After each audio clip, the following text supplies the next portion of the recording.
قرآن مجید فرقان حمید میں اللہ تبارک و تعالی نے فرمایا ہے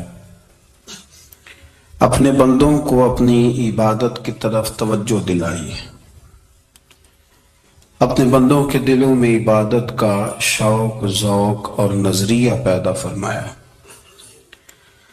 یا ایھا الناس اعبدوا ربکم الذی خلقکم، اے ایمان والو، اے لوگو،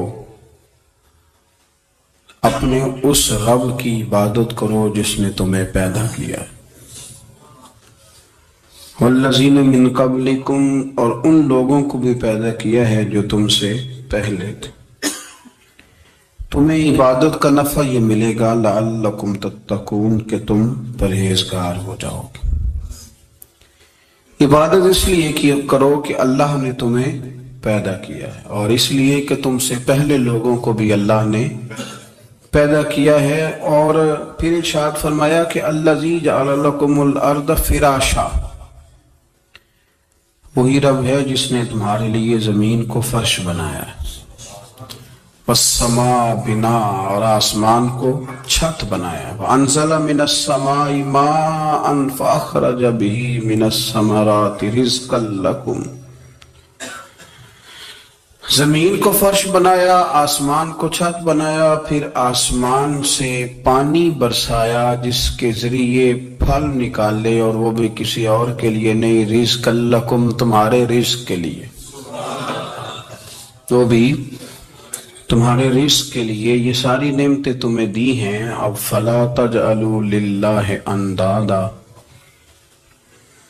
اب تم اللہ کے ساتھ کسی کو شریک نہ بناؤ، وانتم تعلمون، اور تم جانتے بھی ہو، تمہیں خبر بھی، تمہیں پتہ ہے کہ عبادت اللہ کی کرنی چاہیے، تمہیں پتہ ہے کہ نماز پڑھنی چاہیے، تم جانتے ہو کہ نوافل ادا کرنی چاہیے، تمہیں پتہ ہے کہ سجدے آنکھیں بند کر کے جھوٹ کی زندگی جی کے، اپنے ساتھ بددیانتی کر کے، دھوکہ دے کے، اپنے آپ کو دائیں بائیں، اپنے آپ کو کہیں مصروف رکھ کے کچھ وقت ضائع تو کر لیتے ہو، پر تمہیں پتہ تو ہے نا کہ عبادت اللہ کی کرنی، تمہیں اس کی خبر ہے۔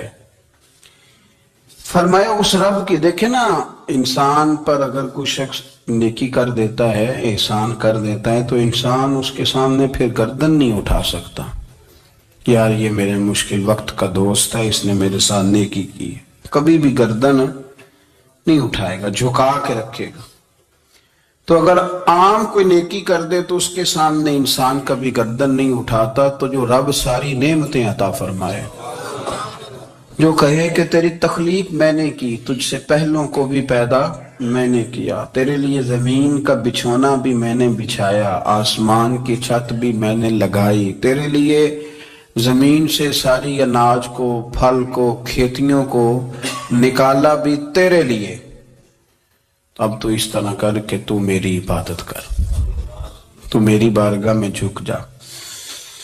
بہت سارے نشے لوگوں کو لگے ہوئے ہوتے ہیں، ہر آدمی کوئی نہ کوئی نشہ کرتا ہے، کوئی دولت کا کرتا ہے، کوئی شہرت کا کرتا ہے، کوئی اپنی تعریف کا نشہ کرتا ہے، دو چار لوگوں سے تعریف سن کے مطمئن ہو جاتا ہے۔ ناراض تو نہیں ہو گیا اس جملے سے آپ؟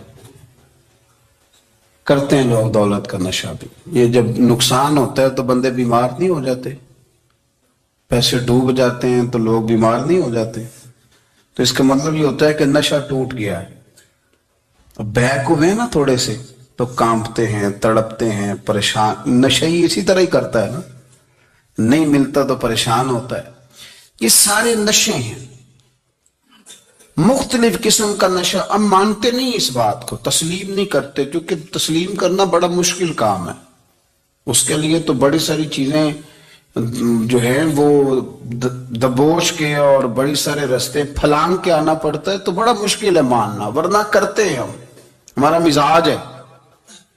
یہ گھومنے پھرنے کا، دنیا دیکھنے کا بھی ایک نشہ ہے، یہ بہت ساری باتیں کرنے کا بھی ایک نشہ ہے، گپ شپ کا بھی ایک نشہ ہے، دو چار لوگوں کی جب تک پگڑیاں نہ کھول لیں، بعض لوگوں کو نیند نہیں آتی. یہ غیبت کا، چغلی کا، بددیانتی کا یہ بھی ایک نشہ ہے. اس پر ملا رومی رحمت اللہ نے بڑا کلام لکھا ہے. وہ کہتے ہیں مانگ کے کھانے کا بھی نشہ ہے، مانگ کے کھانے کا بھی نشہ ہے. وہ کہتے ہیں کہ ایک بھیک مانگنے والی خاتون تھی، تو بادشاہ کے پاس بھیک مانگنے آئی، تو بادشاہ کو پسند آ گئی، اس نے شادی کر لی. اب اس کو عادت تھی بھیک مانگ کے کھانے کی، تو وہ کنیزوں سے کہا کرتی تھی کہ فٹافٹ نہ روٹی لے کے آیا کرو، میں 2-3 دفعہ مانگوں تو پھر لایا کرو. چونکہ ایک نشہ ہے نا، تو میں مانگوں 2-4 دفعہ تو پھر. تو انسان بہت سارے نشے کرتا ہے، یہ مانتا نہیں. یہ موبائل، یہ فیس بک، یہ سارے نشے ہی ہیں. اپنی فوٹو لگا لینا، سارا دن اسی کو دیکھتے رہنا. اور بڑے بڑے سیانے بندے جو وزادار ہیں، بڑے وزادار لوگ ہیں، لیکن وہ بھی سنجیدگی کے قائل نہیں، اس طرح کے نشوں کا شکار ہیں. یہ سارے نشے ہیں جو ہم نے پال لیے. ہمارے صوفیاء، ہمارے بزرگ فرماتے ہیں کہ تم اس طرح کرو، اگر سارے نشوں سے بچنا چاہتے ہو تو سجدے کا نشہ شروع کرو، سجدے کا نشہ شروع کرو.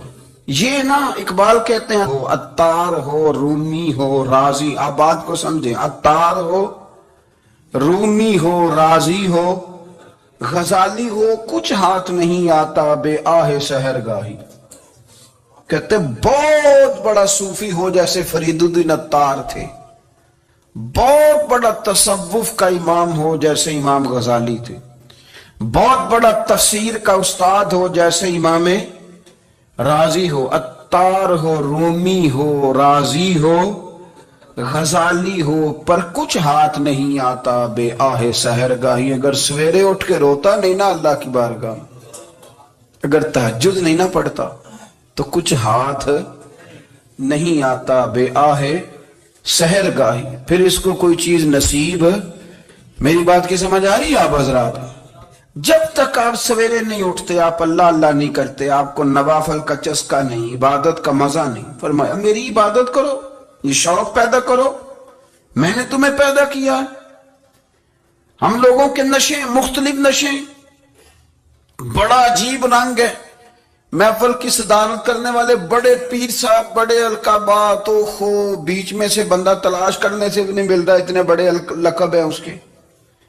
لیکن وہ سج سنور کے 2.5 گھنٹے بیٹھا رہا محفل میں، اور نماز کا وقت آیا تو اس نے مختصر سی پڑھی، وہ نکل گیا.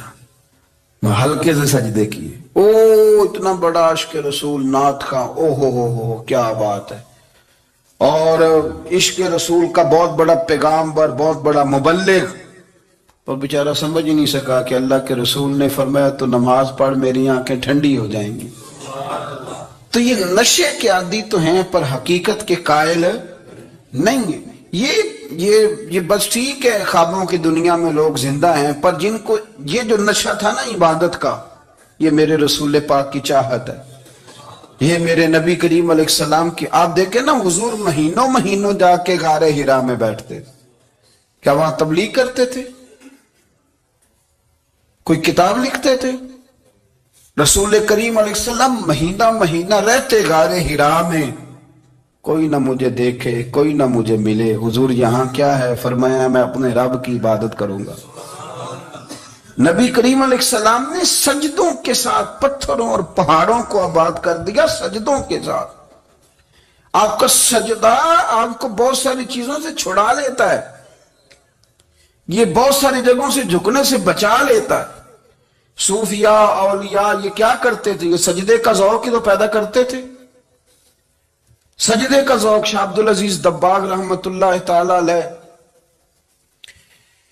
اپنے مریدوں سے فرمایا کرتے تھے کہ اگر تم پکے نمازی بن جاؤ نا، تہجد گزار ہو جاؤ، تو میرے پاس آنا جانا چھوڑ دینا. اور اس کی حضور کیوں؟ فرمایا میں تمہارے اور رب رسول کے رستے میں رکاوٹ نہیں بننا چاہتا. اب میرا مقصود ہے تمہیں وہاں تک پہنچانا. جب پہنچ گئے تو پھر میری ضرورت ختم ہو گئی. ہاں کبھی وسوسہ آئے، شک پیدا ہو، تکلیف ہو تو آنا، ورنہ میں نہیں چاہتا کہ میں رکاوٹ بنا رہوں. تم اللہ اللہ کرو.